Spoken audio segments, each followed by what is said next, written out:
My name is Alicia Watkins. I'll be your moderator today. I've spent the last 15 plus years in CPG in shopper marketing before it was shopper marketing, which is really exciting. Working across a number of different categories and different brands. Most recently got the opportunity to build my own business, which is really exciting. So I'm going to just echo that theme in saying taking risks is awesome. It is exciting. It's scary. But I'm just going to challenge you to take the risk to think a little bit differently with this panel discussion.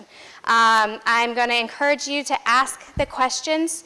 How many of you have learned something new today, like really new? A few. That's what I thought.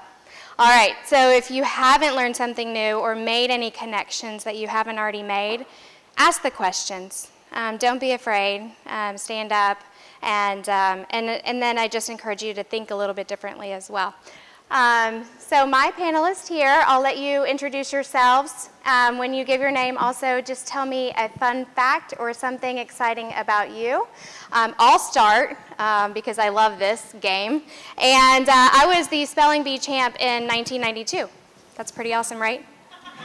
No, I think it's really awesome. Also, there's one more. I also went through the police academy. Not many people know that. There was one time, I'll just save that story for later over drinks. Okay. All right. Emily, I'll start with you. Yes, can you hear me? My name's Emily Heiner. I work for 3M, shopper marketing manager for our home care business. I am currently located in St. Paul, but I am very familiar with the Bentonville way of life because I lived down here prior in my previous role. So love being down here every time. Interesting fact, I have a son and he's going to be 1 in a couple of weeks, and we were born on the exact same day. So we're blowing it out in a pretty good party this year. Yeah. Yeah. So my name is Mike Swart. I'm the head of shopper marketing for Husay, and Husay Shopper is the shopper marketing arm for Viacom. My fun fact is that I flunked out of the police academy. So it's fun, right? Yeah. So I flunked the sit-up test, which is ironic because I was in really great shape. I just wasn't doing it in the proper form. So I decided to become a marketer instead. There you go. It's worked out. Yeah. Hi, I'm Stu Todd. My company, CPM, has been in business for about 10 years. I've been here since the mid-90s. And we strive to bring cost-effective partnerships to market, largely with media companies. And I don't know how fun fact this is, but it's relatively hot off the press. I just accepted an appointment to be Bentonville's representative on the Ozark Regional Transit Board.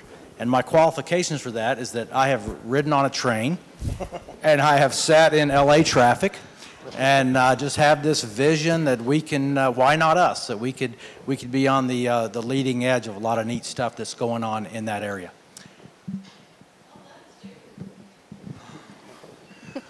Bill Sussman, I'm the CEO of Store of the Community. Store of the Community is an event-based marketing agency that holds parking lot and in-store retailtainment events. My fun fact is I have been to every Major League Baseball stadium, including all 3 in Atlanta that they've built over the last 25 years. So anyone who tries to pursue that pursuit, remember the problem is they keep tearing them down and they keep building new ones. So you have to keep going back. I'm Kenneth Siemens. I'm CEO of Kerplunk Creative. We're an agency that helps folks go a little bigger, get a little crazier with what they want to do at retail. Fun fact, as well as running that, I also do a lot of spray painting on walls. Sometimes they ask me to, and sometimes they don't. Hi, my name is Trina Rizzo. I'm the VP of Sales at InMarket. I had a couple of fun facts, and now I feel thoroughly creepy because mine is wildly different than everyone's normal facts here. But I wanted to tell everyone that my secret is that I binge watch really terrible reality TV. But Danielle told me that I had to tell everyone that I'm a closeted aficionado of old school wrestling. So afterwards, ask me anything if you want to talk about it. Awesome. A lost sport sometimes. Huh? A lot of great knowledge and expertise, thought leaders in this space and or business owners. So today the topic is in-store, but we're going to talk about it a little bit differently. And I'm going to ask you guys to just be engaged in the conversation and create some thought-provoking ideas for the audience. One of the things, the first question is around how do we actually reach shoppers in a time when they're even more in charge of how, who, when, and why they buy and where they buy. So just talk about how we reach them. Yeah, I'll start. I think we need to reach shoppers where they are, where they want to be. Reach shoppers where, you know, where they are intentionally. And so that's one reason that I would tell, you know, any of my clients that I work with, whatever they use, kind of like the old thing, you know, if you don't get help here, get help somewhere, is social media and influencer campaigns. And that's the place where they want to be versus, you know, my wife and I, we both have a remote control for the same TV. Now, TV, for those of y'all who are much younger than me, that's that big screen you see on the wall in old people's houses. But yeah, I mean, we dive to see who skips commercials first. But I think you talk to them in the place where they are and where they intend to be. With, by the way, I'll add, with ideas, with whether it's event creation or something like that, but the ideas that they're looking for. Stu's a really smart dude, so I'm just going to agree there. But I'm going to build on that, actually. So you talk about social being a great platform for reaching shoppers. And we're talking in-store here, so I'll get there. Yeah. But social is, Path to Purchase Institute actually reports that social is the #1 digital platform for influencing shoppers, both on the day of purchase and on non-shopping days. So what that means is, you can reach the customer through social, but to our point, we like to take that content and that influence into the store. So you do that by creating, beautiful content with top-tier talent, and extend that content not just onto social, but take it in-store onto in-store signs. Put it on, neck bringers. We've had content in-store on neck bringers. Put it on Walmart.com, because that's throughout the shopper journey. Sometimes we end up at Walmart.com to do our pre-trip planning. Put it in store on the displays in the back of the store, and you can now extend that social content, throughout the journey. Well, I agree with all that. I would also tell you as a brand to be true to who you are, but also be unique. And I think that's some of the struggle nowadays where brands versus private label or just brands against brands, they all feel the same, right? I mean, they aren't all that different. They aren't doing things that are all that different. They aren't messaging things that are all that different. So, my kids are a little older than I think the average kid audience, your kids in the audience. But, my kids are teenagers and in college. And, when I ask them about what brands they care about and then do they understand the heritage and the history of those brands, the answer in most cases is no. And actually, they say it a little differently. Dad, I don't care. I don't, this brand speaks to me right now. I see a connection with that brand. It's telling something unique and different than other brands. So I think you just have to be true to who you are and find ways to consistently communicate that across all vehicles, especially in store. Yeah, I wanted to build on that just a little bit, or throw the idea out there about brands. And in my past life, right, confections for 6 years, as I fully expect you to be there for Easter and Halloween and holiday. What are you doing differently to connect with consumers in a different way that gets them to think about you in a different space? Right, so that I would say that's my challenge. Like, of course you're going to have a Halloween program or an Easter program, but what are you doing differently that's meaningful, that's relevant to create those experiences, right, that's a little bit different, still relevant to the brand, and connecting with consumers in a different way. And to kind of piggyback off that a little bit, part of the the social piece that's interesting is a lot of it is spent on the influence and things, but a lot of the energy we see is the actual shopper themselves going into the store, and if you can actually inspire some jealousy and excitement about, I should go see that too, so there's feeling of limitation of I have to go see that. We're talking about in-store specifically. You want to create these moments and these experiences like with your brand and bringing it to life that makes it so they're driven to go see it physically instead of just clicking on a link or turning the sound off on their video and skipping to the next Facebook ad. So it really is taking that giving the actual user the opportunity to be a part of that voice instead of just feeding them the influence itself and letting them do that in the space.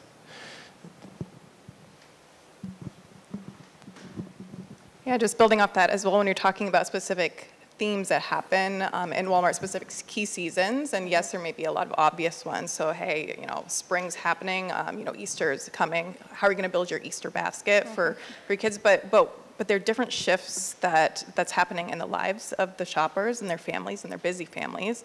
And how can you come together and make a solution? And it might not be as obvious, but hey, oh, in springtime, the sun's coming out. People are going to get outside more, and they're going to start to feel like, okay, we need to have more of these family outings and family meals. And okay, so this is mealtime, but then what does that mean? So you're starting to build, you know, there's a need at these certain points during the year. So it might not be super obvious, but you can build programs and solutions for the shopper around those times that they might not be thinking of at that moment. Yep. Very good. Great. And with so many shoppers entering in Walmart stores daily, how do you actually break through? There is a lot going on.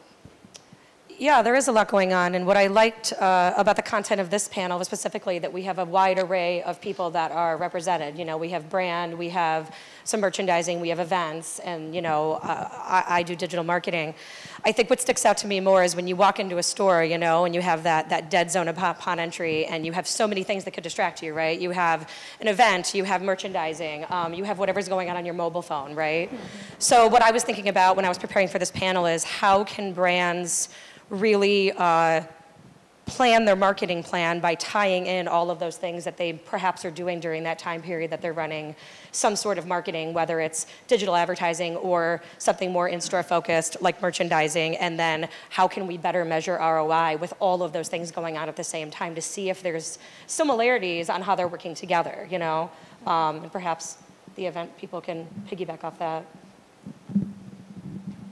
Sure. Well, I mean, I think it's, you know, the way you break through is you create an experience that's meaningful for a customer, right? I mean, if you think about the department store business, for example, which I know is going away, but I mean, an old school department store, they used to force you to walk through the perfume section, right, to get to any other part of the store.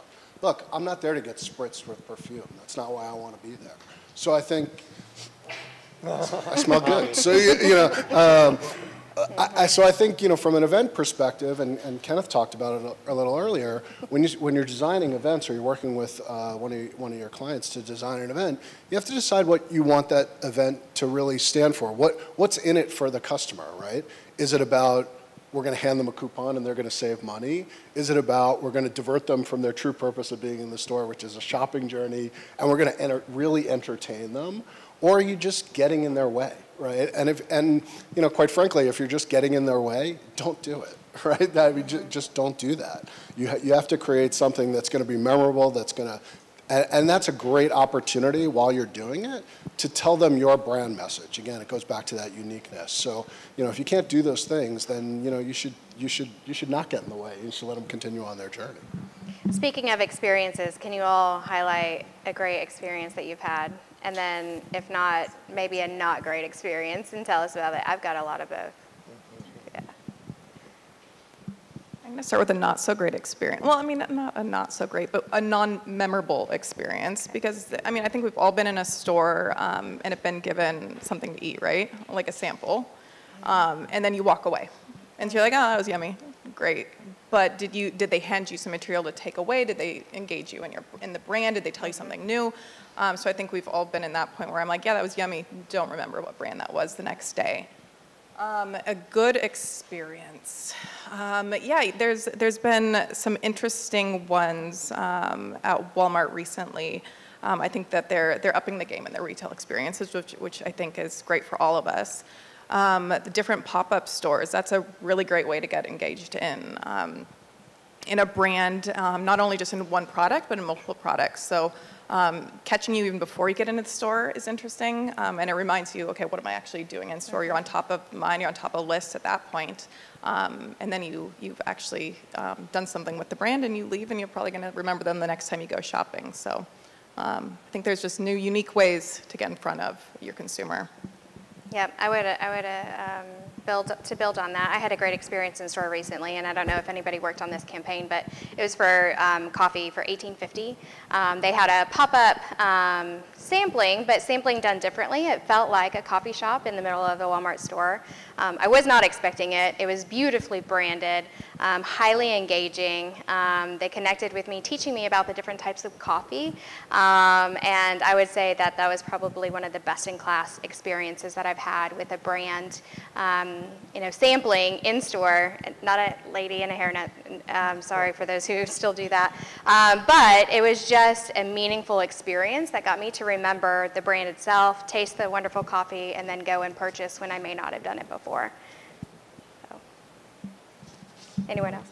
Yeah, I recently had a good experience, happen a couple of times in store with a digital engagement, actually, a retailer that I frequent decently often. I am an avid user of their app as well. Walked into the store, got a bunch of push notifications to remind me of things that I had bought on my last visit, and they had timed it so right where they knew I was going to be out of them again. It was very bizarre. And so reminded me to go pick it up at different points in the store. Don't forget the pharmacy, don't forget photo, don't forget deodorant, whatever it was. And so what I loved is that app knew so much about me, and it wasn't intrusive to me either because I was an avid user of that app. And so when it pushed me, I was fine with it. I opened the push, I read the content, and it was contextually relevant to my experience during that shopping trip. That's awesome, and it's harder. It's harder to do that, but smarter, for sure. Yep. Well, and I also think, if you go back and reflect on, a bad experience, there's some element to that experience where when the event or the in-store thing was designed, it's too complicated, right? I mean, at the end of the day, you're in a retail store and there's lots of stuff going on. There's limited space to do things. Don't make it complicated, and I've had bad experience where that means, a kid's chasing an item through the store because the retailtainment experience, it kind of got away from them. And I've had others where, there was supposed to be a digital component and it didn't, digital component didn't marry up to what was happening in store. So I think a positive experience, and, I'll share another fun fact. I'm not a car guy. I'm not, some guys are car guys. I'm a sports guy. I'm not a car guy. I know nothing about cars. And we're currently doing a program for the Auto Care Center of Walmart. And, it was a great experience, not because necessarily that we were doing it. It was a great experience because you really had the opportunity to ask somebody who is super knowledgeable really great questions. And again, as I said, I'm not a car guy. I walked away, I bought 4 new products just by having the opportunity to talk to somebody who really knew what they were talking about, ask my really dumb questions about that, and they got me to spend, an incremental $50 that I wasn't planning on spending when I was at Walmart. Alicia, I've got this is a good word for your spelling bee, and I'm just going to ask anybody here from like Louisiana or South Louisiana? So the word I'm thinking of is lagniappe. You know what lagniappe is? Mm-mm. Lagniappe means a little something extra. It's really common in New Orleans. You go down there and lagniappe. But if we put it in the spelling bee, I'm not sure I could spell it. But I'm already thinking about it. The best experiences to me are when you get a little something extra, when you get something you're not expecting. And what does that look like these days? It doesn't have to be a big spend. It can be a download. It can be an idea that you didn't have when you walked in and you walked out with. So the more that we can offer that lagniappe, offer that little bit of something extra, the more you're going to have satisfied customers. Because people love something free. They love something extra. Yep. Mike? I'm going to offer a lagniappe for the group. So this audience is, we're all shopper marketers, right? So we're very data and insights driven. So I've got a data point. I'm talking in the next session, but I'm digging deep into my next session data point. So I'm going to read this once, and then I'll give some context. Maybe I'll read it again. 72% of shoppers say friends' posts about branded experiences makes them more likely to buy. So to buy, that's what we want, right? We want people to buy. So we have to respect the fact that 80% of transactions still take place in brick and mortar retail. So we have to give people a reason to go into the store, and when they go into the store, we want to entertain them. Hence the term retailtainment. So what we propose is this idea of doing big surprise and delight moments in store, creating shareable moments. And shareable moments, so moments that I'm in store and I want to share that with my friends. And I want, 50% of shoppers say that when they engage with a branded moment in store that they're going to share between 2 and 5 posts about that. So this is a way to scale your retailtainment investment, right? Because you can't do that. You can't take celebrities into every single store. You can't take them into 1,000 stores. You can't take them probably into 100 stores, but take them into one store. Create amazing moments, surprise and delight moments. They'll be shared organically, but then you also capture your own video content and you target audiences across 4,000 Walmart stores, and everybody is now sharing in that moment via their social feed. Speaking of sharing, can you share a great example of a success that you've had in that space? So many to come from. I know. So, okay, I'll describe one that's actually, it wasn't even one of my campaigns, but this was a surprise and delight moment at another retailer. It was a department store. I guess it's okay to say it, but it was JCPenney's, right? So we put celebrity talent behind the checkout counter at JCPenney's, and as shoppers came up, it was the whole hidden camera thing, right? As shoppers came up, they're checking out. Well, the celebrity talent was, in this case, Carrie-Ann Inaba from Dancing with the Stars. She had a thinly veiled disguise on, and as she's checking these shoppers out, she starts scanning random items from behind the counter. And this is so much better if you watch a video, but so she's scanning, oh, have you seen our new crock pot? This would be a great gift for you. Puts it in the basket. And there's a little one in the basket, and oh, here's giant stuffed giraffes. Scans it, puts it in the basket. And you see the reactions of these shoppers. They're like, what's going on? And some people say, what's going on? Is this on sale? Well, then she reveals, I'm Carrie-Ann Inaba, and I want to give you everything in your basket, plus all these other items for a penny. And it just creates an explosive emotional moment, right? And then, so we impacted a few customers that actually got to interact with Carrie-Ann Inaba, but we captured that on video and we shared that with shoppers at all the JCPenney stores, so digitally they're able to enjoy that. That's awesome. Great example. Anybody else? Kenneth, you've done a few yourself. I'm going to use one that I didn't actually do, but it's a company that I work with that the experience was just so amazing. It just actually surprised me so much because it really is about that unexpected when you're in the store, like coming upon something that makes you pause and take a moment and actually say, okay, that's cool, that's different, that's interesting, that's something I should look into. But there was a program that was digital in experience using a screen where basically it was like you were talking to Santa through a window. You talk to Santa and you're basically giving him your wish list.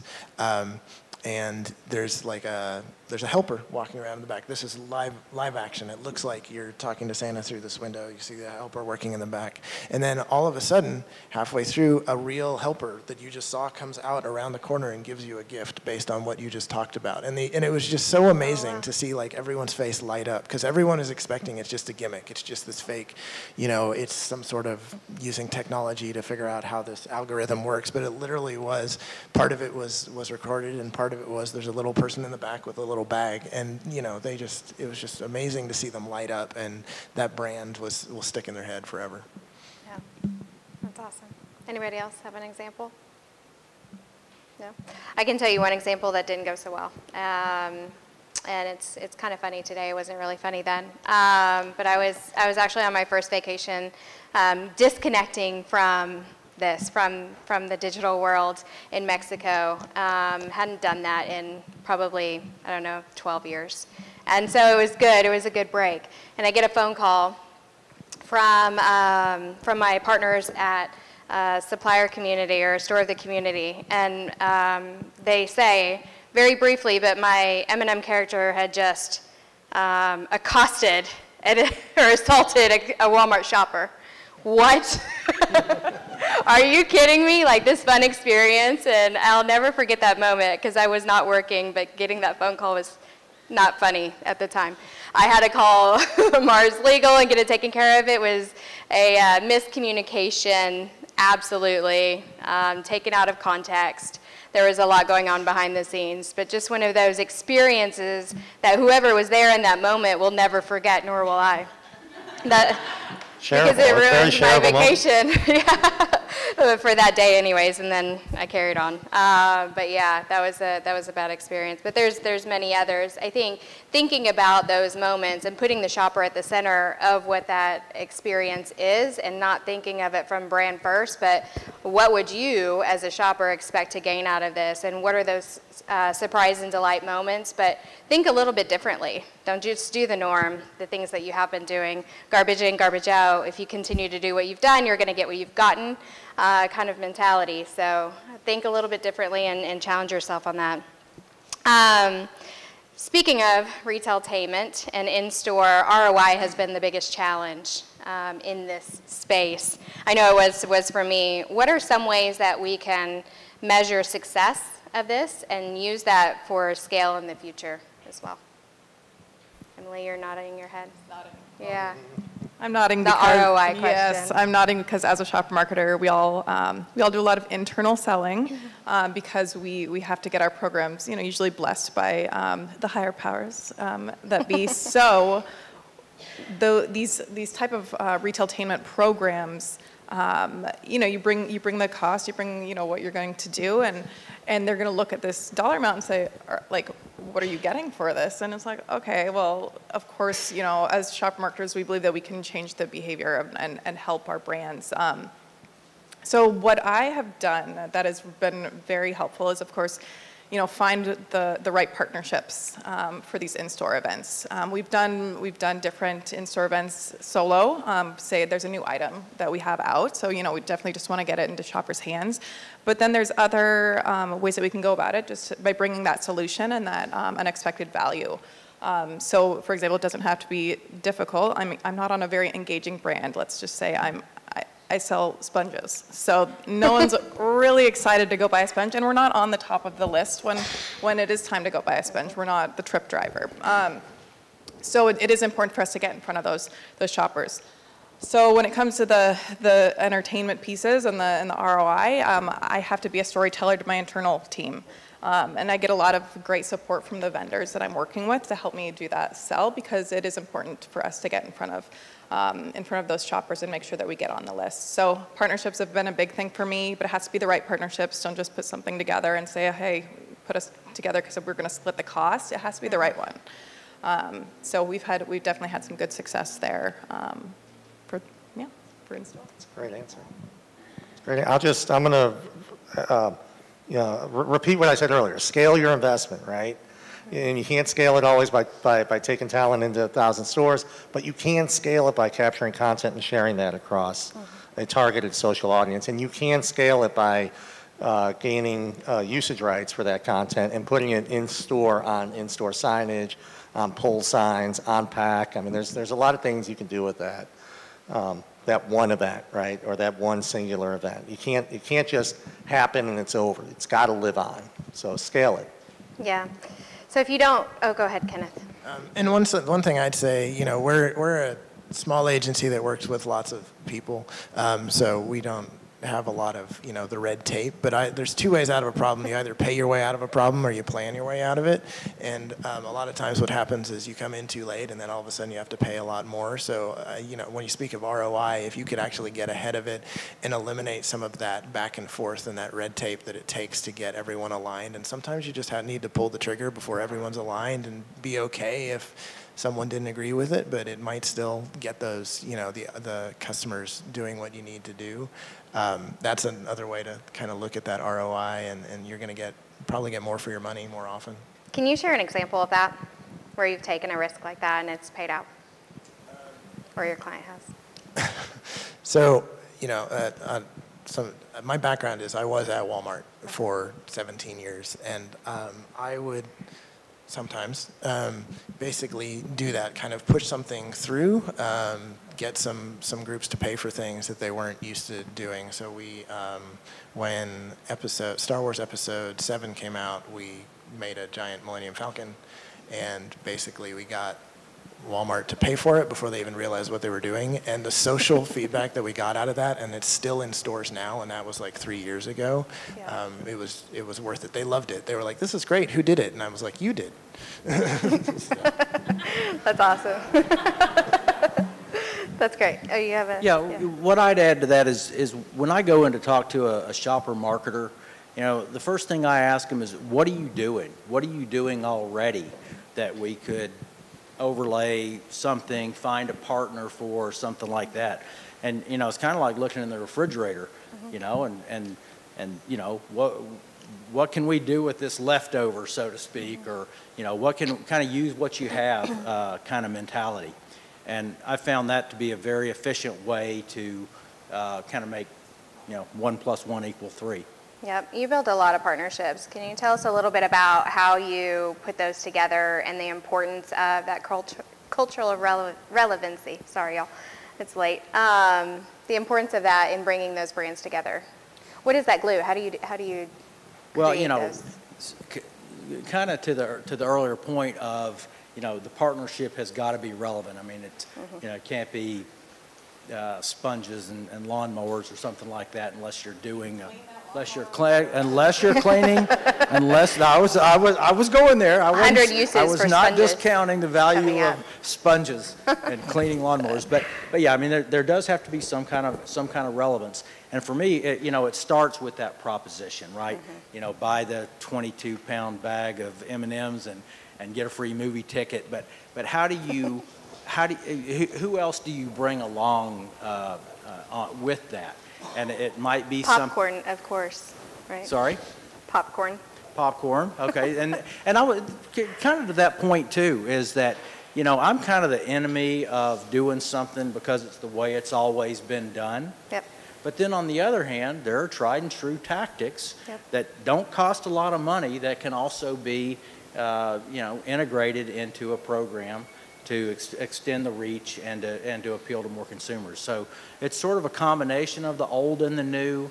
It's looking for and finding creative partnerships, things that you might not immediately think go together, or especially like brands with like small budgets, commodity brands, stuff like that. My guess is that sponges don't have enormous budgets, but finding those things where there are synergies that bring an idea to the consumer that they didn't have when they walked in. Yeah, that leads me to one of my other questions, and we've kind of answered it a little bit, but if you don't have a Transformer or an M&M character, or Ernie Keepler, I think was out there earlier, I saw him, how do you do retailtainment effectively to grow your business and or the category? So if you're not a sexy brand, you're sponges. How do you do that?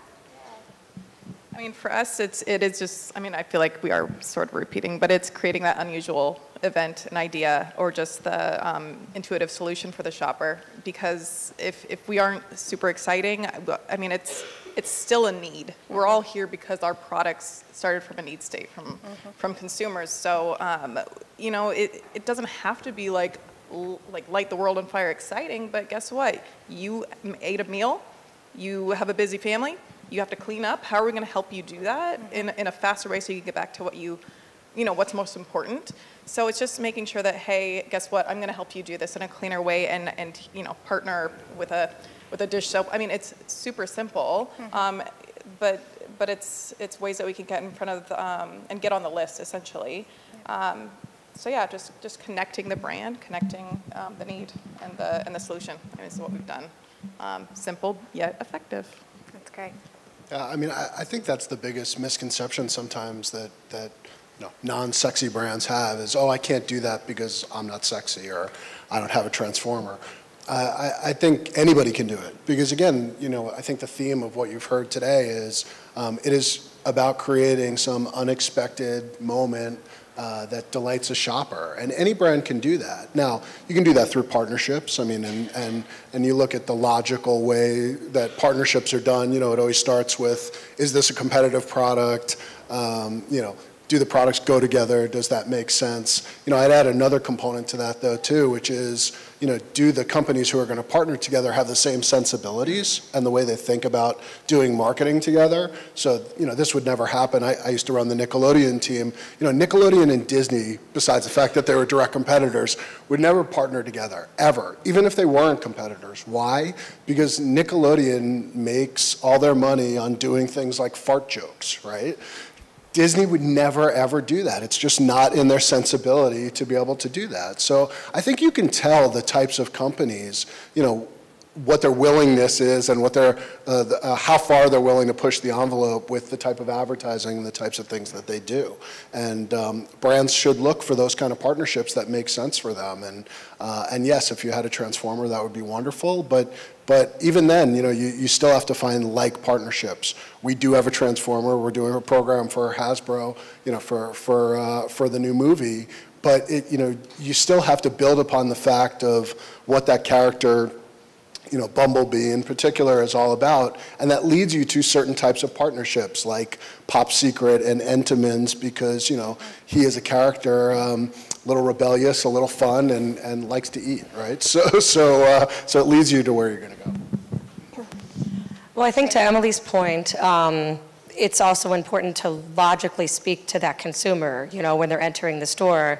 You know, I do love sponges, by the way, because I'm OCD, but that's an entirely different, that's exciting for me to buy sponge cleaning products. But, you know, utilize influencers that also right. have that passion and can lead us to stores. Yeah, but I mean, it's also about conquesting, right? So, you know, whether it's event or whether it's digital, it doesn't matter, the tactic. But I think we have a responsibility as people who take money from these brands, you know, when we're executing in store, to let the consumer know why to choose that brand. You know, when someone walks into a store and they know that they have ketchup on their list, they could do Hunzer, they can do Heinzer, they can do private label. And so we have an opportunity when someone enters that store for a hot second to shift their perception, right? And so I think that there's a myriad of ways we can do that, and, you know, entertainment is just one. You know, if you're doing in-store digital correctly, there's a way to do that as well. So I think it's just looking at the background and consumer behavior of that person, you know, like you said, you know, is it a time-consuming thing? Is it how to get something done quick? Is it this product over that product? And then going back to the, I forget if it was the digital or mobile panel earlier, what are we saying in the creative? You know, the creative is so impactful. It's almost more impactful than the way that we're targeting it on my side of the aisle, you know? What we're saying to them when they enter the store and how we're getting them down the aisle, and then furthermore, how we're getting them to your brand over the other. Yep. That's good. I'm going to shift a little bit differently. I know we only have a few minutes, but given all the experience on this stage here, over 100 years in shopper marketing, I think, what would you do differently if you could have, should have done that? What would you have done? In our careers? Yeah, in shopper marketing. In shopper marketing. What would you have done differently? This is a lame answer, but I never would have moved out of Bentonville. So I don't know, it's geography, right? Yeah, you and me both, right? Yeah. So geography. I mean, this is the heartland, man. This is where it happens. You guys are, you know, the shopper marketers, world-class shopper marketers. So, you know, that's geography makes sense. Yep.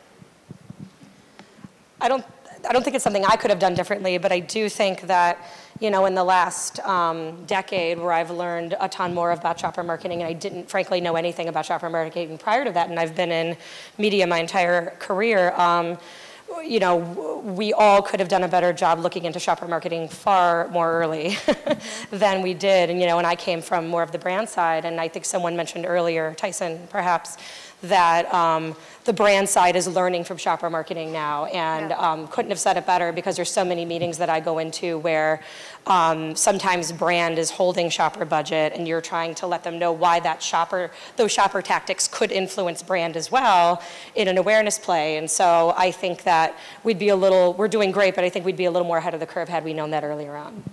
Yep. And I think we're going to be forced to do things differently. I mean, when I look back, when I first started in '08, it was just Walmart, just DVD. DVD, for those of y'all who are significantly younger than me, it's a little disc and you put it in a thing. Ask your folks.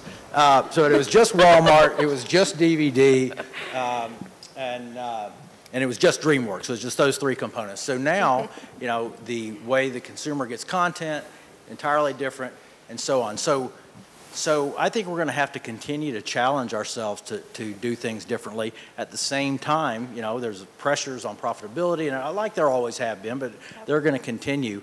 And it's, you know, and again, hopefully I'm not dating myself with this reference too, but, you know, you almost got to be MacGyver. You know, you got to look and you got to say, okay, I got a paper clip and I got a dead 9-volt battery and I got a piece of duct tape. You know, how can I take what I've got and make the most of it? Yeah. And so whether that's doing something differently or doing things differently more, that's going to be, I think, our challenge going forward. Yeah, kind of talked about that a little bit and taking some of those risks and how that pays out. Not every time. I would say there's a lot of failures under my belt as well, but those are the biggest learning opportunities. And had I not taken that risk, I wouldn't have learned, right? And I still am as a marketer. I think a lot of us in the room are, but just challenge you to take those intelligent risks and see what the outcome is. Potentially wasted millions of dollars, sure, but learned a lot, helped the company learn a lot. Companies over time, and are using those learnings to drive further growth today. Do you want to share something? I was just going to say, I mean, you know, when I started at Walmart 20 years ago, you know, the fundamental assumption was, oh, well, you know, the consumer's going to go to the store, right? That's going to happen. That's the end point. It has to happen. And I think nowadays, you know, as you're thinking about things, you've got to be thinking about, no, what am I going to do to make sure that they go to the store, right? Yep. Because they don't need to go to the store anymore. It's too easy. There are too many other delivery vehicles to be able to bring that directly to your house. So you've got to give them a reason to continue to go, and whether that's because they're going to save more money or truly have a great experience or truly go on the scavenger hunt to find, you know, the next great item that they didn't know about. You have to decide how that works for you and your brand, but you can't just go with the assumption of, that's okay, I'll just capture them when they're in store. Right. Yep. And to your question of what I have done differently, I would have actually left Walmart earlier and started this earlier because there's just so much opportunity out here. You get so embedded in like your existing playbook of these are the things I have to do. This is what we did last year. We just have to do that plus 10%. It's, you know, getting outside of those walls and really thinking about what could you do differently. I think the playbook is unwritten. Like we could literally do anything. It's just figuring out those right partners and the right, you know, tactics to do that and make it exciting. Yeah, I agree with that. Playbook is unwritten, and it's our job to kind of build that along the way, which is really exciting.